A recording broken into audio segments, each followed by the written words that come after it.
All right, bang, bang. Today is Thursday. It is March 2nd. Welcome to the Dog Walk presented by Barstool Sports. Today, I am joined by a man who goes by the name the Skunk Master. Skunk Master, welcome to the show. Thank you for doing this. Thank you, sir. So, Skunk Master, it speaks for itself. You are a man that has mastered the art of getting rid of skunk smell out of houses, pets, and all of the above, correct? Mostly. Okay, Ed, to your knowledge, we talked about this before, you are the only person across the United States that does this. As a business, as a profession, as a trade, yes. Okay. That I know of. Because this is all you do, right? I still have some legacy dog walking and pet sitting clients, but Okay. mostly this. But you are pretty much 95% in the skunk game. Oh, yeah. Okay. So, Skunk Master, first off, I will say, I had a listener reach out to me, so you helped one of my listeners, and they were like, hey, you got to talk to this guy. He knows more about skunks more than a baseball historian knows about baseball. So, this is going to be about a half hour, 45 minutes of talking skunks, and I'm excited for it. Cool. So, you said you were watching pets, walking dogs. How did you become a skunk aficionado? What happened? The short story, most of my life, I've been a modest to complete failed entrepreneur. Variety of businesses, variety of endeavors. Most of them just didn't work out. Mm-hmm. All right. And the last one was a spectacular failure. What was it? It's a financial business. Okay. And I'm just not a good finance guy, and I spent most of my life trying to be something that I wasn't good at. Okay. And because I was under financial duress, I had to start doing something. And so I started walking dogs. And wasn't my first choice, but there you go. Had to pay the bills. Had to pay bills. Yeah. So what happened was in August of 2011, 2012, on a Sunday night, I get a call from the woman who owns the dog walking business that I'm working for. She said, one of your clients' dogs got skunked. And I said, that's very nice. And I hung up on her. So not my problem? More or less, you know. Yeah. And let's just say I was directed to deal with it. Okay. So I go over and I deal with it the best I could.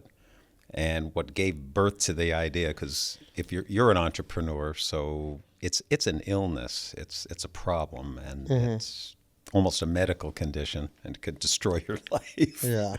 So anyway, we get all done with it. I did what I thought was a mediocre job. Anyway, she gives me a very, very nice tip, and I'm thinking, wait a minute, this wasn't a $20 tip. This was How much was it?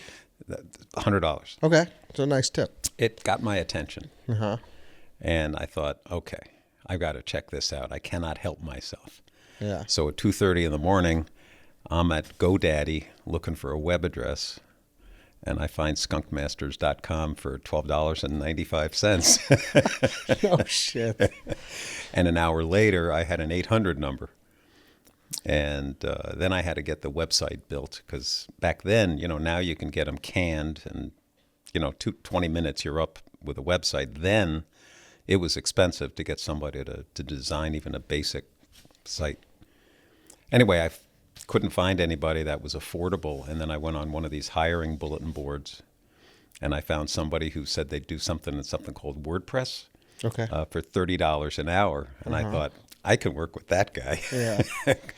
Because nobody knows anything. Yeah. I'll do all the copy and everything, and he'll just set it up. So anyway, I find him by text, and we start chatting back and forth. I hire the guy. I find out he doesn't speak English, and he's in the middle of Bangladesh, and we're communicating with a translator by text. We set the whole website up, and I go to Google Ads, or AdWords then, use my credit card, set up AdWords, and I say, presto, I'm in business. Skunk Masters is a real thing. Skunk Masters is real. Is there a market? Uh-huh.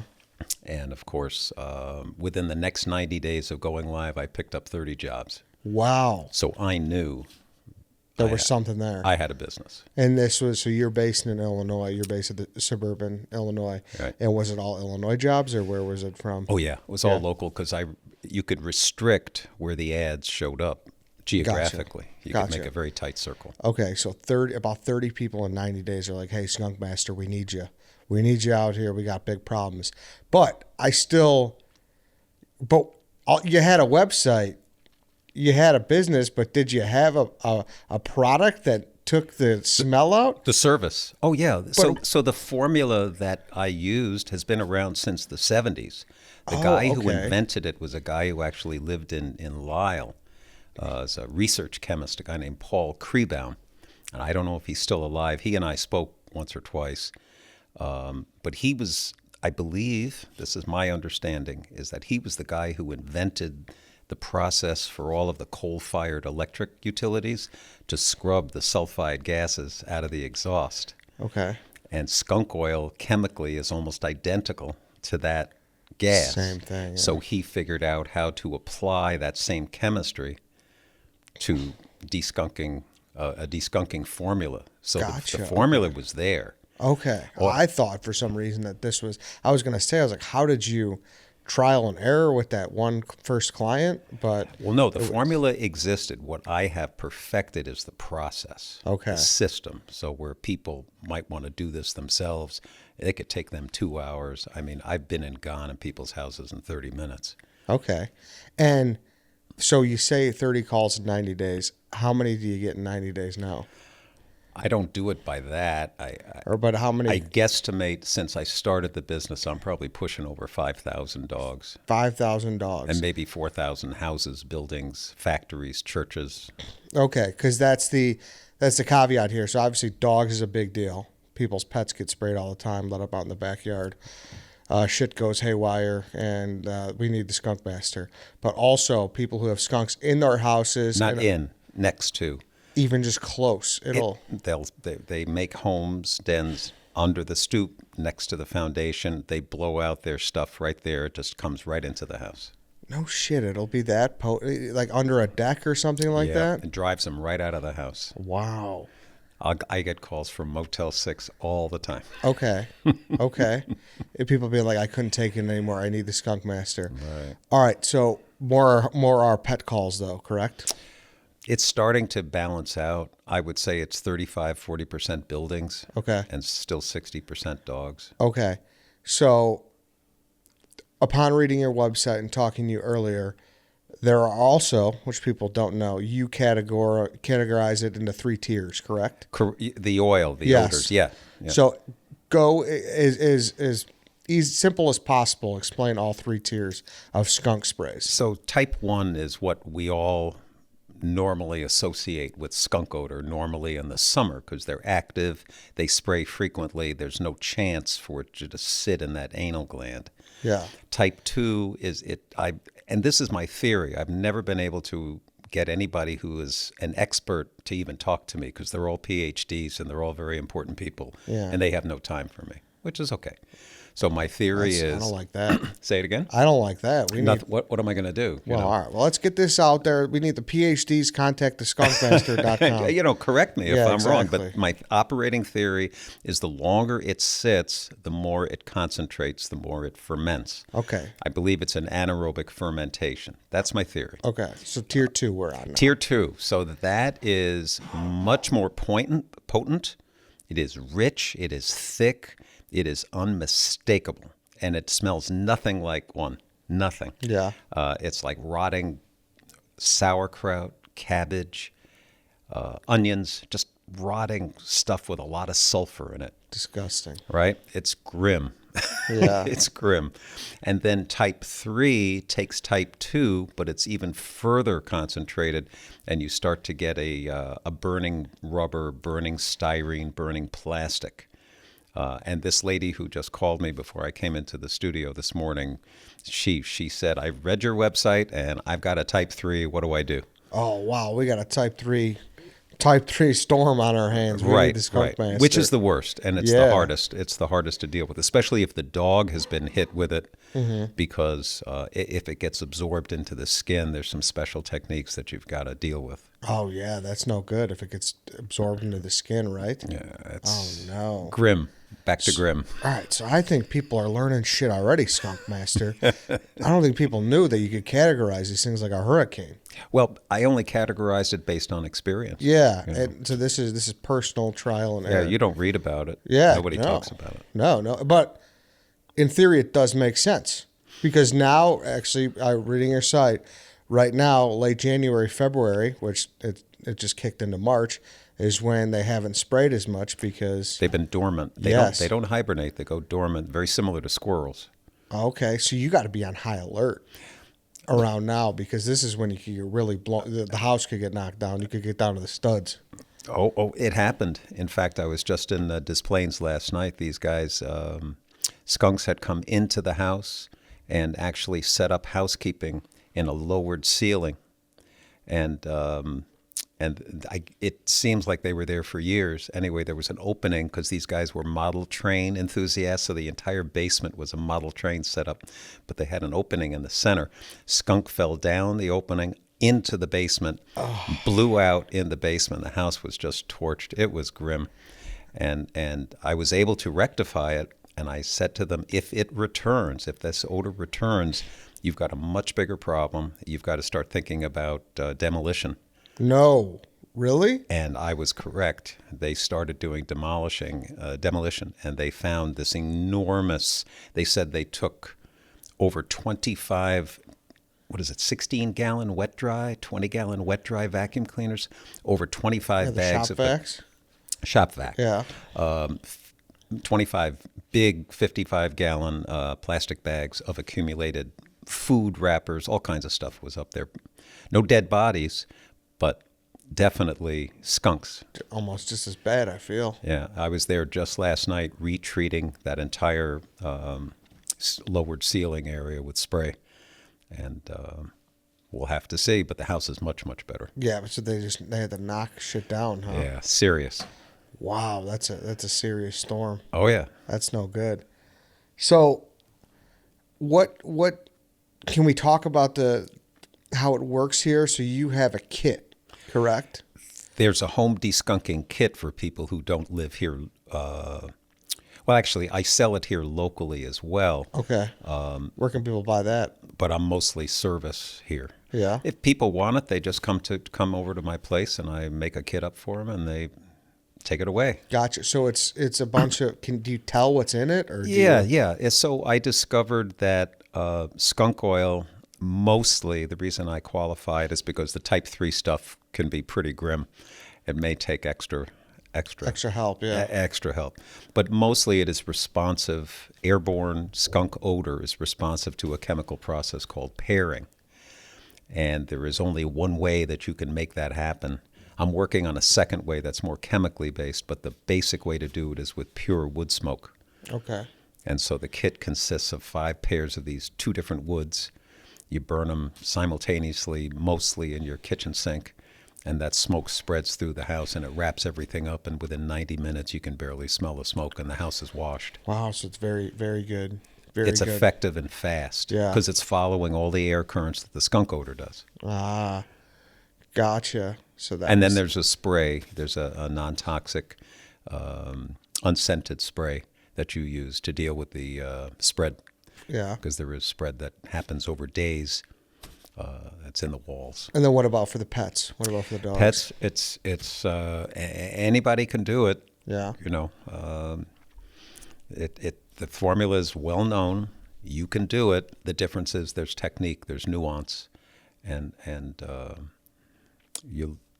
where people can spend 2 hours trying to do it. You know, I can, as I said, I can get in there fast, get it done, and get out. Yeah. So you'll ship those to people nationwide, but if you're in Illinois, The house kit's not there. There's not a dog kit yet. That's one of the products that's in development. But because people need it immediately, what I'm trying to do is work with one of the food delivery guys. Yeah. Like the old Peapod, something like that. Or them, or some of the RIP. shared ride things. Not shared ride. What's the name of that company that does the Uber? Yeah, there are a bunch of them that do. Yeah. home delivery. Yeah. And so what I'm trying to figure out is how I can kind of forward position kits into the marketplace so that if they're forward position and I get a call, we can deploy that driver with a kit that they've got. Yeah. And we can get it to them in under 59 minutes. Have you applied to Shark Tank or anything like that? I can't get into that except to say that things were not positive in our conversations. Oh, really? Okay, so you did. I didn't apply. Okay. They kind of came to me because I did some work for one of the execs down on the south side. Oh, really? Yeah, a couple of times. Dogs a couple of times. House once. So they were interested, but their structure didn't suit me. Gotcha. They would take too much, the Skunk Master. It just wasn't right for me. Wasn't right for you. But like you're talking like the show, right? I don't know what they were talking about. Yeah. I was more interested in structure. I was Okay. more interested in, I know if things are great, I know you guys are going to do well. The question is, if things are not great, what happens to me? Yeah. And that conversation, we really couldn't make progress on. Never happened, yeah. Okay. When it comes to something that everyone thinks of about their pet being sprayed, it's go run and get the tomato juice. Right. Is that accurate? Will that work? Zero chemical sense. Total waste of time. Incorrect waste of time. And it actually makes my job harder because they'll call me afterwards where, the dog smells like skunk and V8. And now I'm supposed to take out my magic wand and make it all better. A lot harder. So that's just like a movie cartoon myth. Yeah, I would say for 98% of the people, it's completely ineffective. Have I Yeah. had people tell me that they swear by it? Absolutely.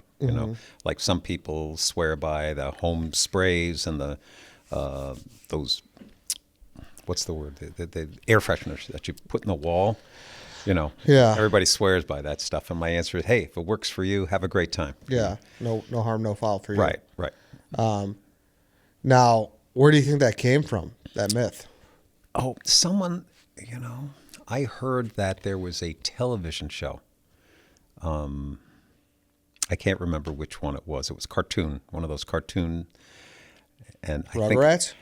one of them. I don't know Okay. what it was. And apparently in that TV show, Yeah. they talked about tomato juice. I think they might have put the tomato juice on Spike now that I think about it. I think the dog was Spike. Were you a Rugrats guy? I'm sorry? Were you a Rugrats fan? No. No? I Okay. don't even know what it is, but No. that's because I'm old. Yeah. Very popular show. You check it out if you get the time. Tommy Pickles and Chucky Finster. I will say that there was a TV show called Mythbusters. Oh, yeah. And they did one of their segments on this whole process, and they basically said that none of that other stuff worked, and that the formula that is That you used, use? that I use, is really the one that's proven. Is correct. There's Okay. some segment out there. Okay, that people could look at. Now, I've also heard that if you get sprayed by a skunk, it could cause blindness. Is that true? As an individual or as a dog? Either or. Look, skunk oil is not toxic. It's a really effective defense mechanism. So it's really intended to temporarily disable whatever the predator might be. So potentially, yeah, the dog could be temporarily blinded, but no worse than, say, mace or any of the other, sprays of whatever origin. It's not permanent. I think in my research, only one dog has ever died where it was directly attributed to Really? the oil was what caused it, the skunk oil. But the dog had already had a bunch of things wrong with it, and it was kind of teetering anyway. So. Oh, really? So it was on its last legs.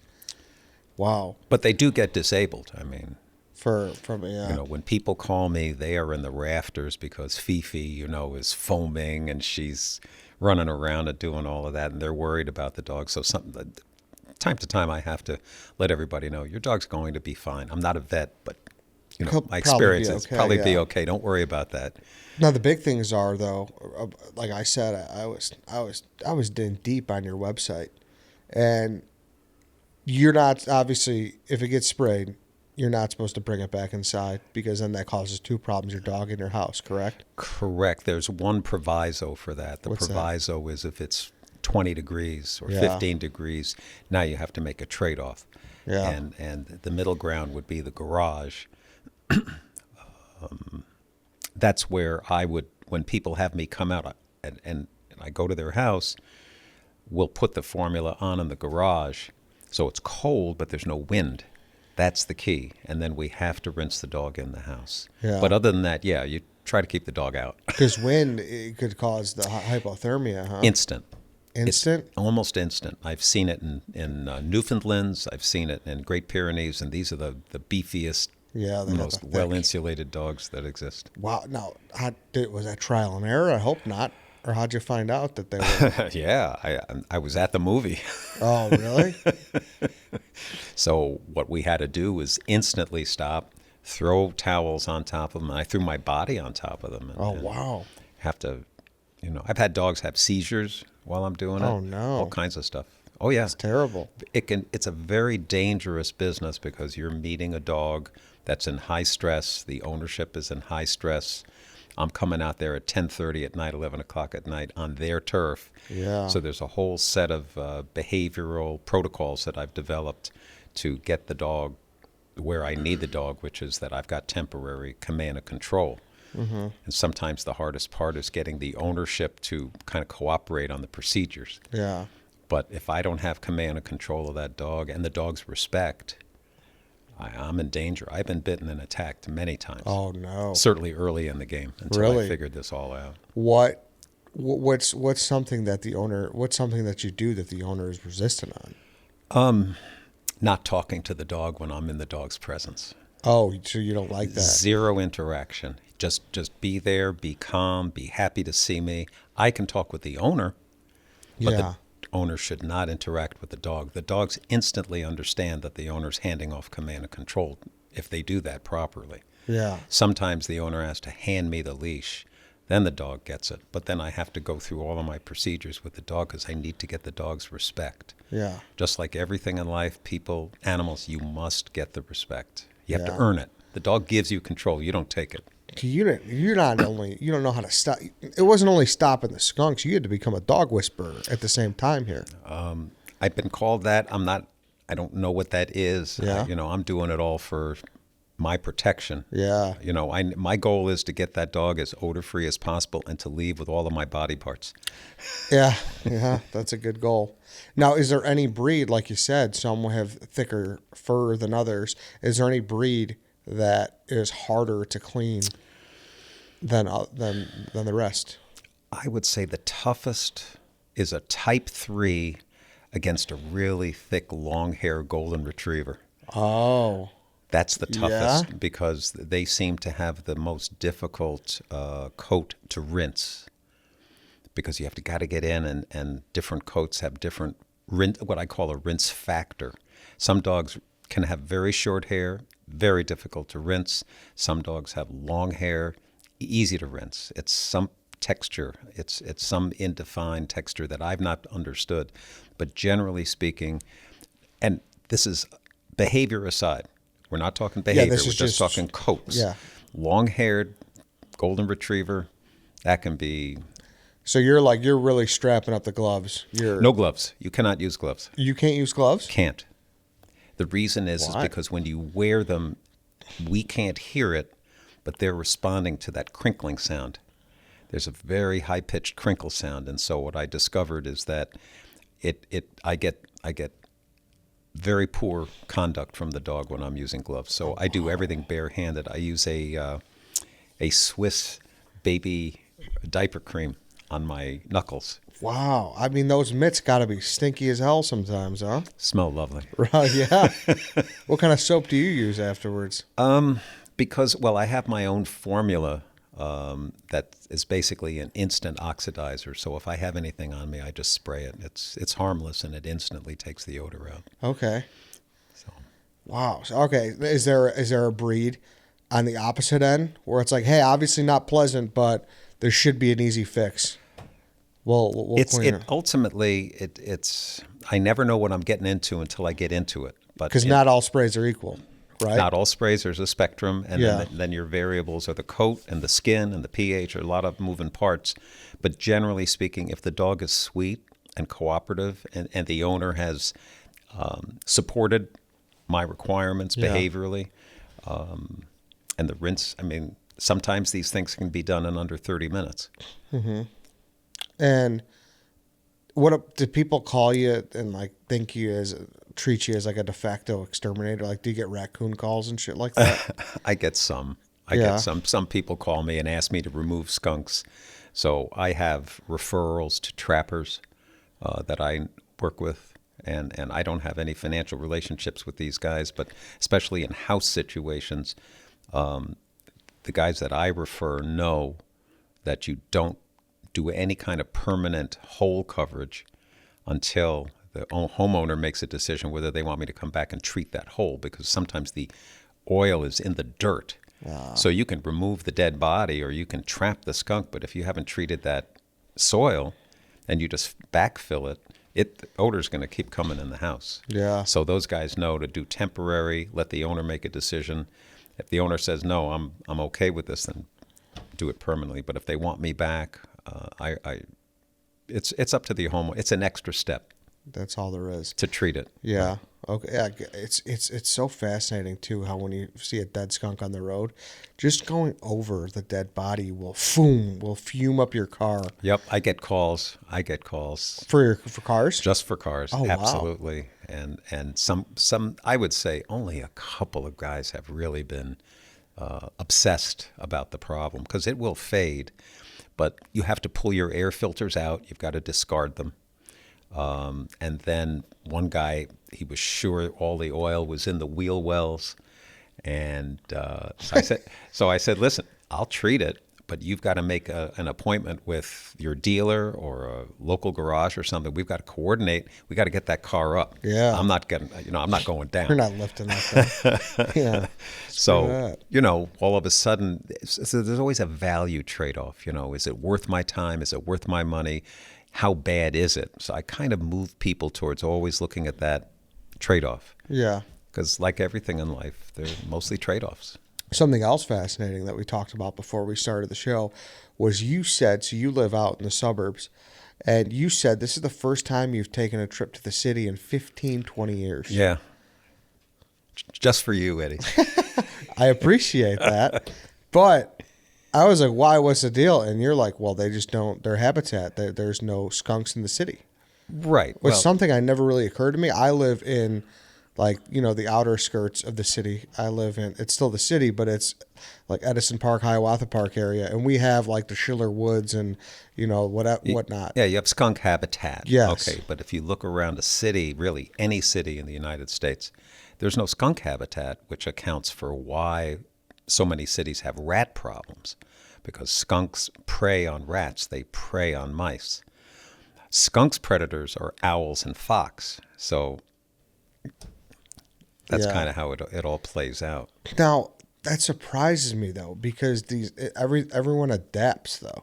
Like how there's so many city coyotes now. Like I figured. But you don't see them downtown mostly. Mostly no, but they exist. Oh yeah, for sure. sure. But they're out by you for sure, because there's Yes. habitat, there's Yeah. food. Wherever there's food, that's the deal. But I think there are some in the city now. I want to say. Maybe they want to move in. Yeah, somewhere. I don't know. So are you saying we should get more skunks in the city? Or you're not? Well, it'd be good for business, but I don't know how to answer that question, I guess. we got a rat problem. You know that. Well, of course, every city does, and that's because there's no skunk habitat. Yeah. So coyotes might go after them. Yeah. So take your choice. They need rats need a predator. Cats, mink. Yeah. Maybe we should have minks Yeah. all over the place. Yeah, maybe. And then how much is a typical house call? For me right now, Yeah. pricing's $297. $297. So you get out there, but I think many people will say it's worth. Well, I support it, and it includes an additional free visit, because I never know. I'm not Harry Potter, so sometimes it takes a second time. Yeah. The outdoor treatment is a separate service. Some people take it, some people don't. And that's even a pet call or a house call? Either. Either or. Now, how many will you do a day? The most I've ever done is 6. 6 a day. Okay, you've done 6 in a day. Yeah. So, And that could be a combination of dogs, houses, or dogs and houses. I mean, I'll be honest with you. This also, like I told you, I talk to people with random jobs. It kind of reminds me that I had a chimney sweep on, and he was in a similar boat. He was just like a constant entrepreneur. Nothing was kind of working out, and he got into that business, which was also pretty lucrative. Is it safe to say you're doing well now? Compared to where I was, I'm Yeah. afloat. I'm able to take care of myself. I'm delighted about it. I don't have bosses. I don't have partners. I don't have a lot of things that impeded me, only because I figured out why I wasn't succeeding in these other businesses.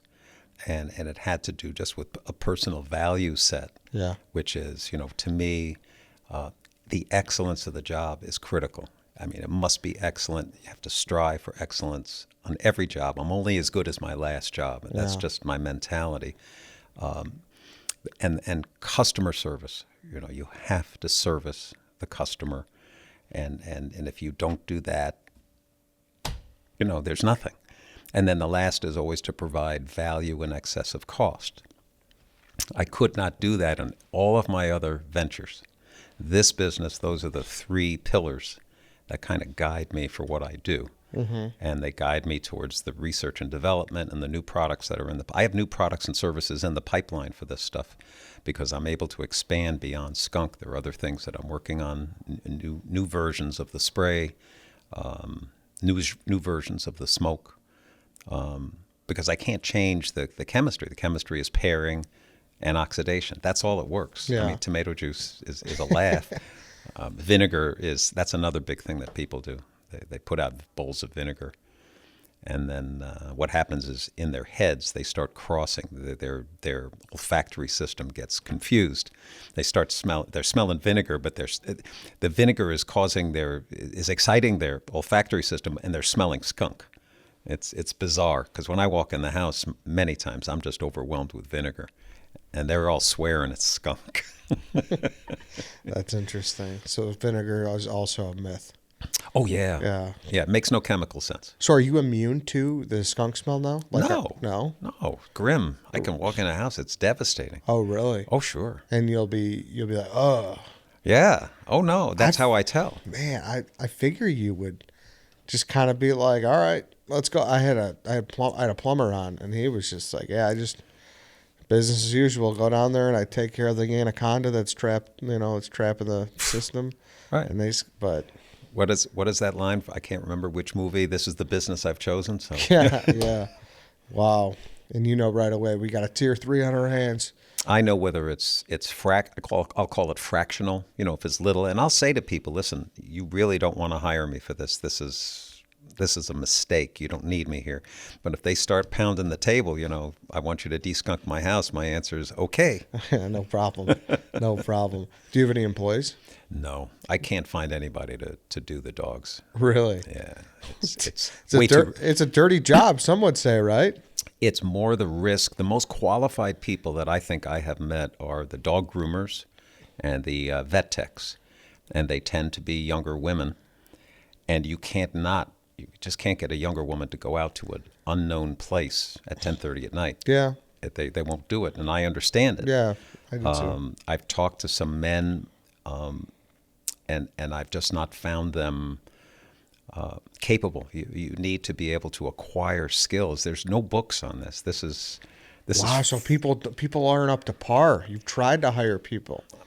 There's interest. And you're just tried. like, There's interest, but you need to be willing to come out and see and witness how to do this. Yeah. Skunk Master boot camp. Well, if you come into the presence of a hostile dog, what are you going to do? How do you handle that? How do you handle a dog that's being hostile to you on its property, it smells like death, and the owner wants you to do something? How do you do that? What do you do? Yeah. It's almost like I feel you need to look within what you used to do, the dog walking community, and find someone who's ready to take a different path. A lot of dog walkers know about me. Yeah. And none of them are interested. Really? Well, because they're walking all day, Yeah. and then you have another 6 hours to put in. Yeah.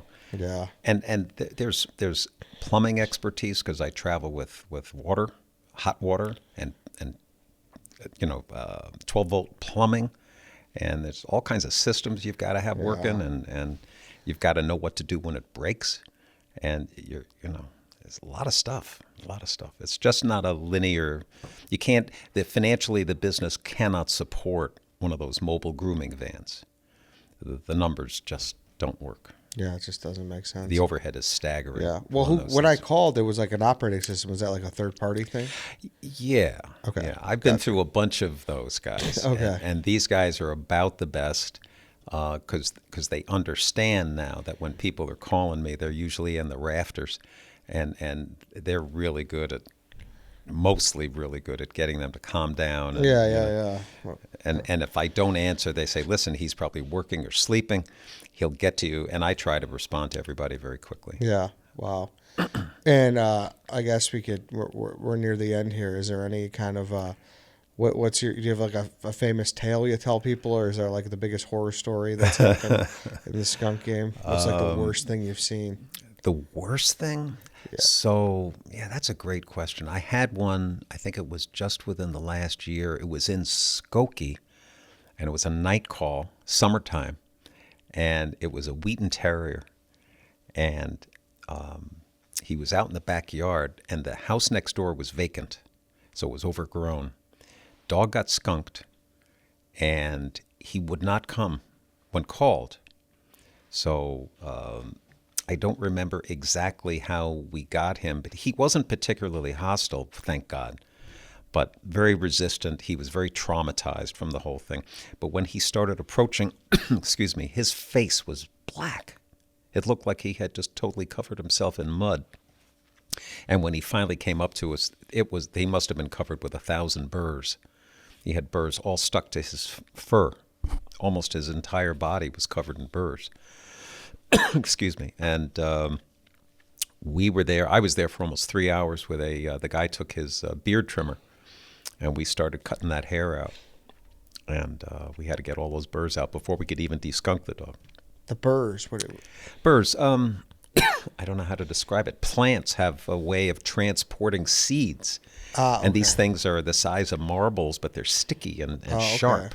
And 1,000 on them. 2,000 on him. He was covered in burrs, like porcupine quills. Oh, okay.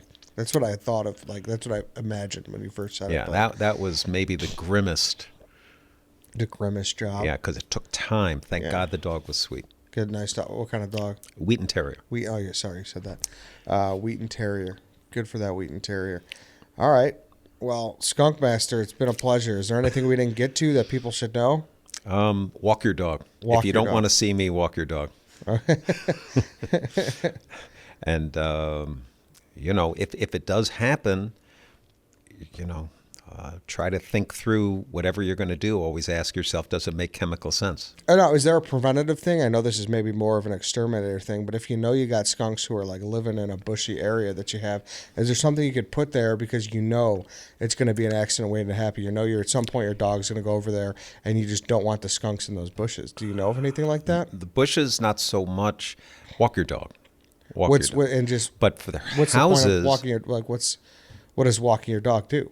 Well, you've got control of your dog. The dog doesn't see or smell anything because once they take off, if they see a skunk, you're finished. So walking your dog would prevent you from throwing your dog in the yard, and then your dog gets into a bad situation. Right, but everybody wants to let their dog out who wants to walk their dog. Not many people, so they let their dogs out, and that's what happens. Now, the other thing is that I recommend, and this is probably very controversial, is many dogs that I de-skunk, people had them on what are called extension leashes, which are reels, and they'll go out 26 feet.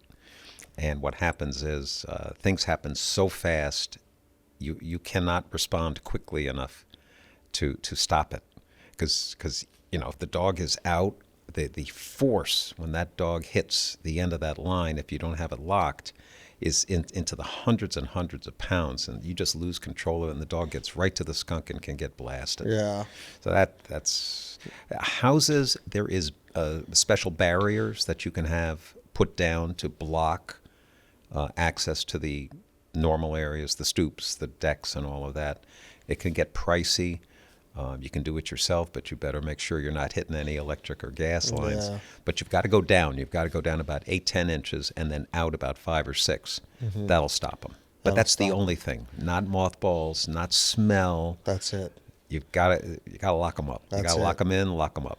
Well, all right then, Skunk Master. Where can people find you? Let the people know. What's the number? What's the website? Everything. Website, skunkmasters.com. And I think my emergency number is 847-232-0066. And if you think you're up for the task and you want to join the Skunk Master team, Give me a call. Give me a call. I would love that. I would love Skunk Master. I would love nothing more than in 6 months we have Skunk Master 2.0 sitting in that chair.